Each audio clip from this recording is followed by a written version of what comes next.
Our next question comes from Makaila Sheehan. Hi, so my name is Makaila Sheehan. I'm a fourth-year finance student at Laurentian, as well as a senior associate for the Finance Association.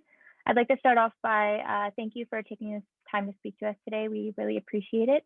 So what I'd like to ask you is, for students looking to pursue their CFA designation, do you have any advice you can give to them concerning when they should register for it? So should it be right after graduating, or should they achieve qualified work experience beforehand? And then I'd also like to know if you have any general tips for these students prior to registering for the CFA. I would say register as soon as you can, because you're as busy as you are, and I'm not taking anything away from how busy you are. You're all very busy.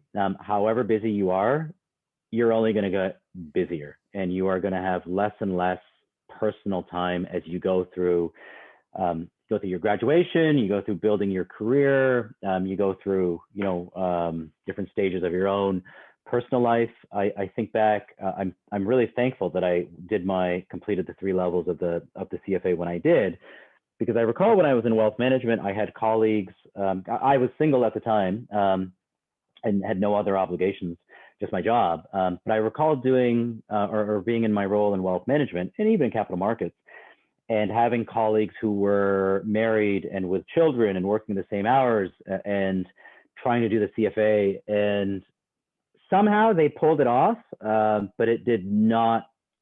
I just really felt for them. It seemed like a completely impossible situation, because it is a very demanding set of expectations. And unless something has changed, my understanding of the CFA is you can complete the 3 levels, and it's just a matter of gaining the work experience over time that qualifies for use of the charter within a pretty generous window of time.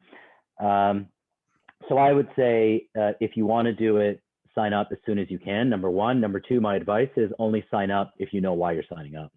The difference between the CFA and then, I don't know if it's still around, but I think it is the CIBV designation, any other designation outside of your degree, there comes a point where racking up courses and accreditations and degrees and letters, for those of you, again, applying my economics, there is a diminishing level of marginal utility. And it starts diminishing really fast after your undergraduate degree. So for some, maybe a lot of people, an MBA makes some sense. Maybe for a lot of other people, a master's in financial engineering makes sense. CFA might make sense. But the key is having those letters it makes you a little bit more employable, but it's not going to get you the job.